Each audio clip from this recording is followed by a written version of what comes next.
Oi gente, estamos iniciando mais um vídeo no nosso canal Questão de Casamento.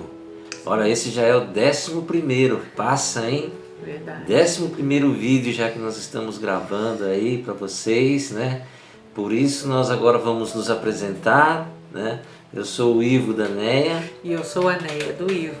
Então, mas antes da gente falar do nosso casamento, primeiro ano de casamento que nosso aí, nós queremos pedir para que vocês se inscrevam no nosso canal, né? Deixa seu like, compartilhe, comentem, né? É muito importante para nós que vocês façam isso, né? Se inscrevam no nosso canal. E falando do nosso primeiro ano, e é assim, queridos, parece que o casamento para ela foi para ela se libertar do lar dela, da onde ela morava, dos pais, né? Porque o pai trazia ela muito assim na rédea, não deixava ela sair. Então ela viu no casamento uma forma assim de se libertar. Ou seja, ela queria dentro do casamento viver a vida ainda de solteira. Exatamente. Queria a vida que ela queria, né? Trabalhar, passear, né? Ir nos lugares que ela não ia antes. Então foi meio complicado o nosso relacionamento, né? Nesse primeiro ano. Porque ela não era do lar, ela não queria saber de ser a esposa, ser a mulher, né? Sabe aquela mulher do lar, né? Cuidar da casa de modo geral, de ver seu esposo feliz. Ela não se importava nem se eu estava feliz, se eu não estava. Ela queria fazer as coisas dela, queria se casar assim, mas parece que o casamento para ela era mais uma libertação do que um casamento em si, né? Então, não foi isso? Porque assim, como eu não fui preparada, nem eu fui preparada e nem o Ivo foi preparado, que nem a gente hoje, aqui tá passando esse vídeo para vocês, da questão de vocês se preparar, falamos, né, aí atrás nos vídeos anteriores, que vocês estejam aí procurando, como que é importante a preparação, você conhecer bem o outro, você saber o que é um casamento realmente, o que você vai ter, né, quando você casar, como que vai ser, qual que é o papel da mulher, qual que é o papel do homem. E eu não tinha isso, eu não tive isso, como o Ivo não teve isso também. E assim, eu era muito nova, pra mim, eu tava me casando com ele, mas eu queria viver minha vida de solteira. Então assim, viver a vida de solteira com a pessoa que eu amo do meu lado e eu tô morando com ele. Tá ótimo, tá gostoso, tá maravilha. E quando eu me deparei dentro do casamento e as coisas do lar tendo que depender de mim, que era uma coisa que dependia da minha mãe, não era eu, né? Porque minha mãe que fazia tudo, minha mãe que lavava, minha mãe que passava, minha mãe que fazia comida, eu só trabalhava, chegava em casa, estava tudo pronto, estava tudo certo. E eu nem me preocupei com isso, nem me preocupei. E também quando eu me deparei com o casamento, eu me deparei assim de uma forma que, eu tô casada com ele porque eu amo ele, eu quero estar com ele, né? Ter uma vida assim juntos, mas eu não tinha nem noção do qual que era a tarefa da mulher, né? O Ivo também muito menos tinha também a noção também, porque ele era novo, ele também sempre teve tudo nas mãos dele. Isso para o homem realmente normalmente é dessa forma. E também, como falei nos vídeos anteriores aí, eu tava também assim, doido para sair da casa da avó, que eu morava, né, como eu falei para vocês no vídeo anterior, eu morava com a minha avó, a tia, meu avô, tudo num quarto só, tudo complicado. Então, parece que para nós o casamento foi uma libertação, fuga, né? Uma libertação, uma fuga, né? Não só isso, porque nós nos amávamos, né? Nós nos amávamos não, nós éramos apaixonados, porque depois nós fomos aprender a nos amar. Porque isso nós fomos aprendendo a fazer. Porque enquanto você está namorando, vem pro noivado, depois você casa, você ainda está enamorado pela pessoa. Você acha que você está apaixonado, que você está amando aquela pessoa. Você fala, não, eu tô com ele porque eu amo ele. Não, você está enamorado por ele, você está apaixonado aí daquela coisa arrebatadora, aquela coisa que você não vive sem, que você não quer ficar longe. Então por isso que você, eu quero casar, eu quero estar junto, eu quero, né? Aí depois quando você começa a se deparar com os conflitos do casamento, aí é que você vai aprendendo ao quê? A buscar o amor, a renunciar para não se separar. Você acaba entrando nas renúncias, né? Para aqueles conflitos que vai acontecendo, você não desistir daquele casamento, você não desistir da outra pessoa. Porque aí você se depara com o que era a outra pessoa e o que ela estava realmente pensando. Porque antes do casamento você não conversou sobre isso, você não se preocupou com isso, aí você vem aprender isso depois, né? E aí foi o nosso caso. Como a gente não era convertido. A gente na realidade casou por exemplo, eu casei para eu ser feliz. E eu para eu ser feliz. Né? Para eu ser feliz. Então eu pensava nas minhas coisas, o que eu queria fazer, o que eu gostava, né?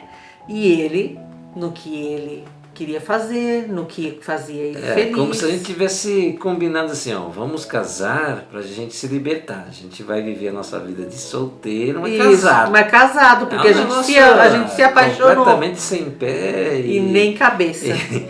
Sem cabeça, cara. Foi complicado, porque ela não estava fazendo nada da casa. Não gostava. Eu nem sei o que acontecia comigo também, que também não ligava para essas coisas também, eu não cobrava muito ela também, e assim foi enrolando.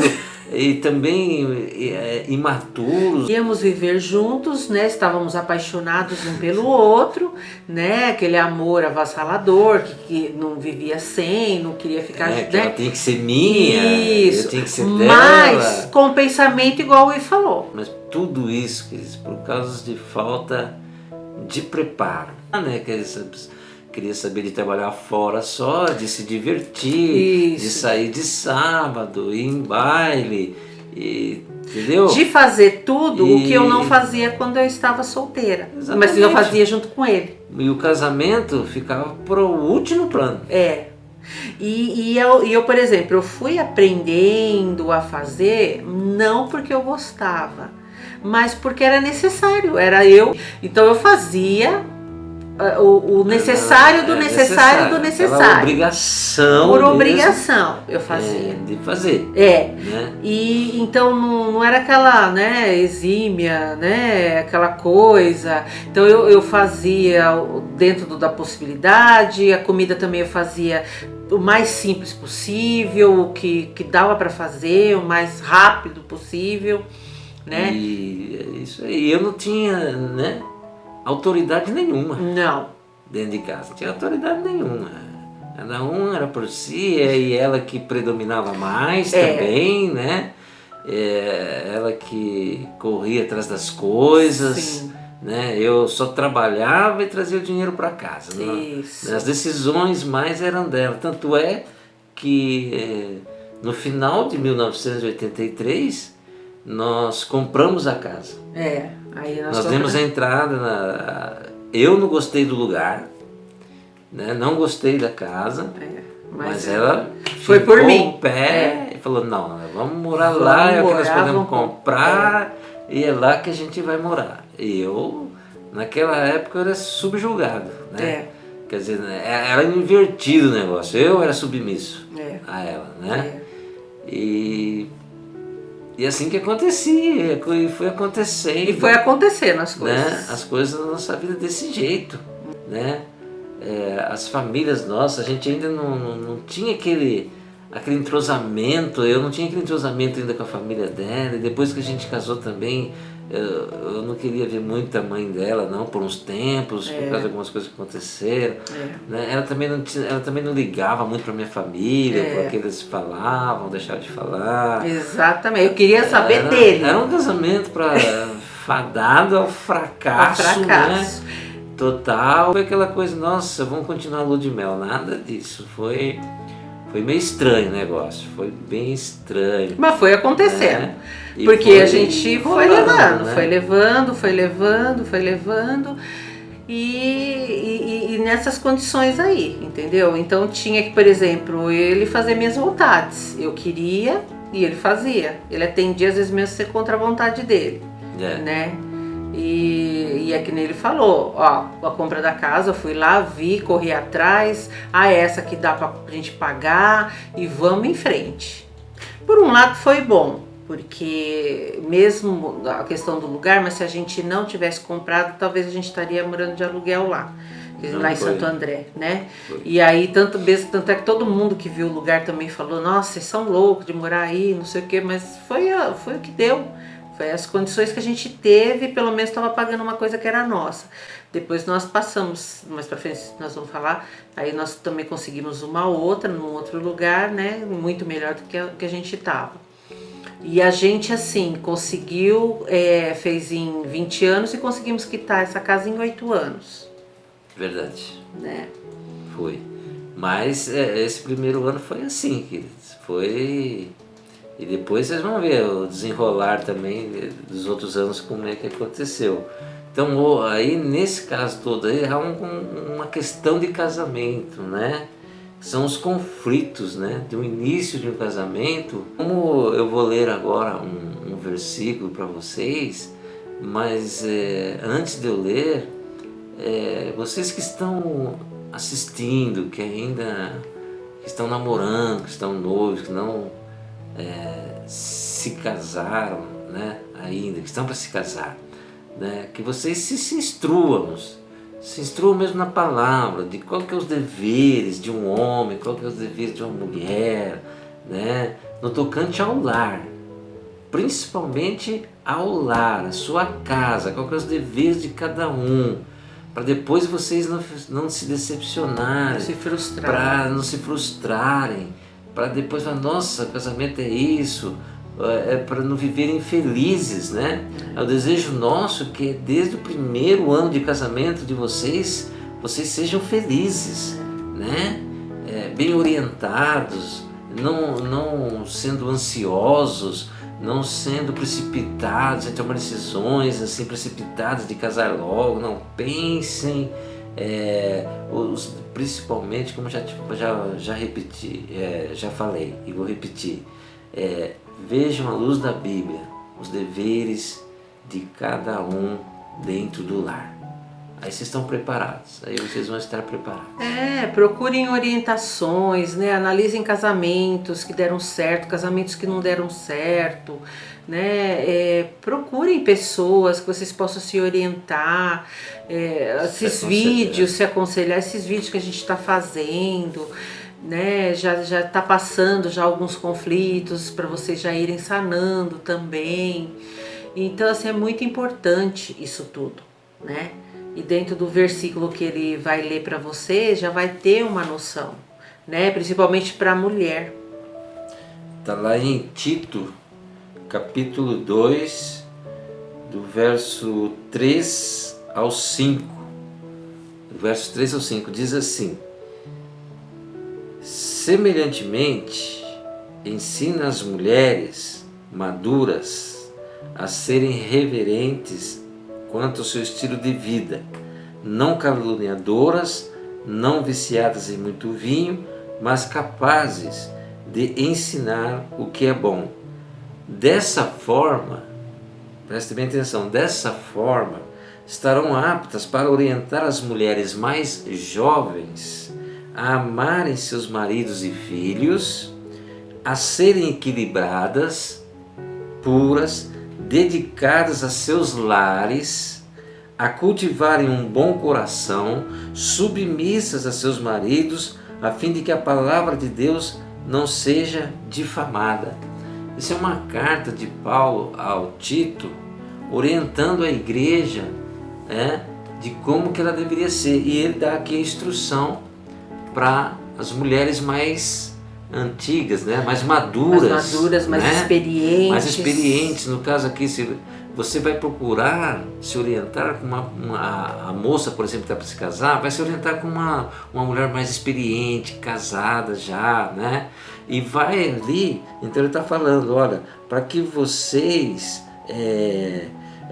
ensine eles a serem equilibradas, puras, dedicadas a seus lares. O que é dedicado a seus lares?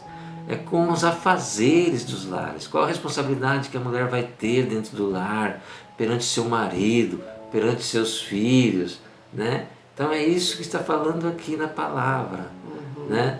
Não sejam como nós fomos precipitados talvez, né?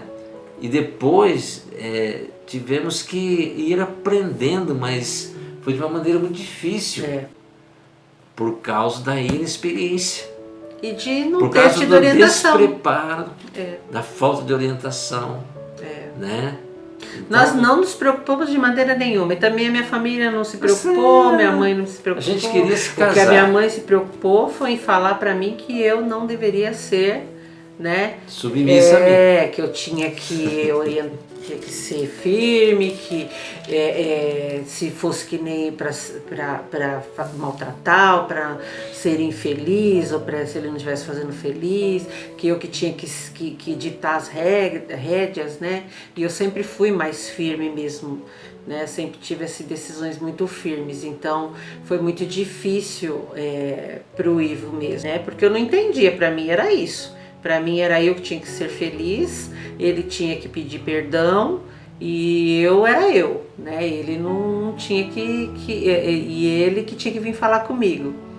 Então eu fui orientada dessa forma. Foi orientada para ser minha inimiga, né? Não minha esposa, não minha amante, não. Você vai ser inimiga dele, né? Vocês vão você vai estar sempre por cima.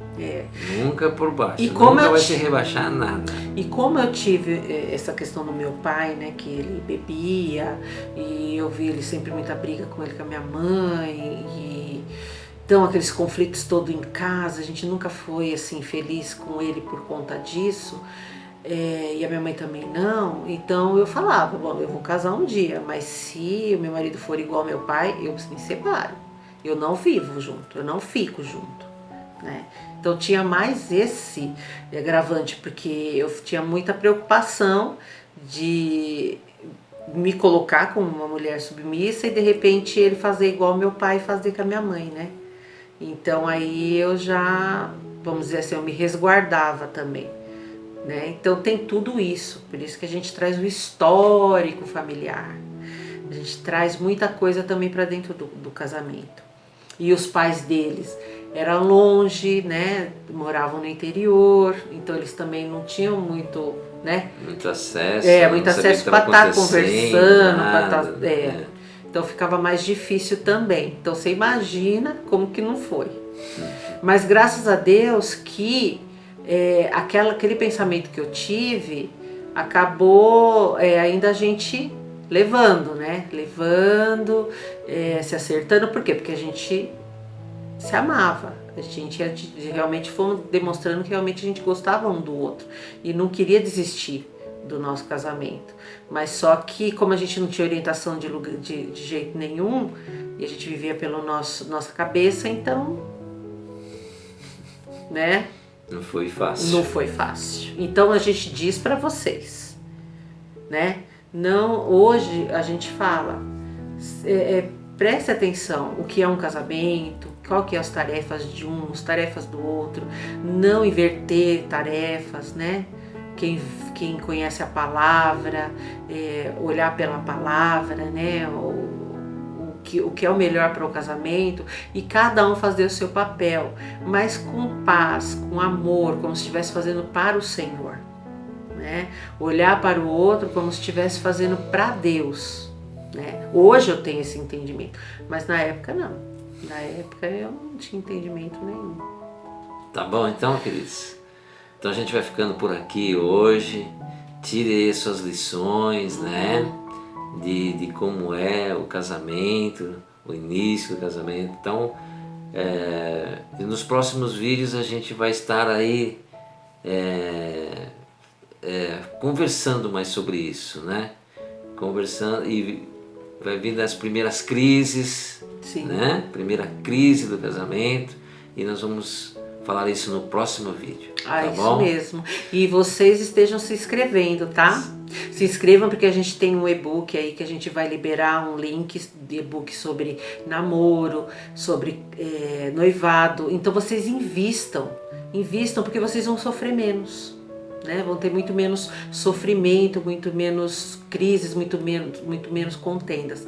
Então nós vamos liberar aí um e-book, mas a partir do momento que a gente atingir 100 inscritos, 101 inscritos, nós já vamos liberar esse e-book para todos vocês aí de presente, tá? Dá um clique lá, não tem tanta dificuldade. Joia? Então, até a próxima, que Deus abençoe vocês. Um abraço, tchau, tchau. Tchau.